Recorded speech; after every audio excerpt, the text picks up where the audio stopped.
round pick. Gabriel Davis from the Bills torched him in the playoffs this past year, and Hughes has not had a successful NFL career for the most part.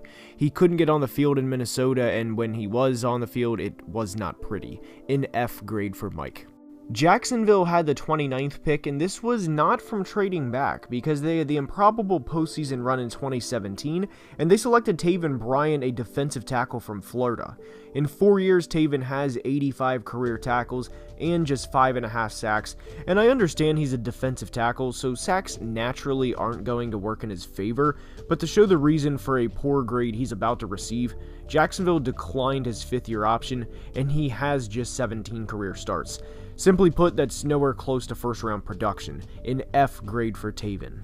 Terrell Edmunds was the second Edmunds brother drafted on this night, and the thing here is Terrell's not a bad player by any means, and a lot of teams would love to have a player of his caliber on their roster. He's really in a lot of ways the Robin to Minkah Fitzpatrick's Batman, but because he was drafted in the first round and in the same class as a Derwin James, and also Minkah Fitzpatrick for that matter, he's not going to look as good as them, and if you take him in the second round or even beyond that, you're absolutely thrilled with the player you have. I do think the Steelers re-sign him this offseason, and Edmunds through 4 years gets a B-.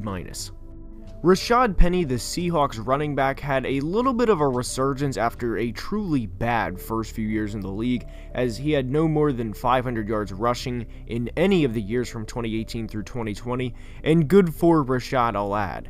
But you don't draft Penny to have 1,500 total rushing yards in 4 years in the first round, and unfortunately that little resurgence he had won't do much but say hopefully he has a good 2022, an F grade for Penny.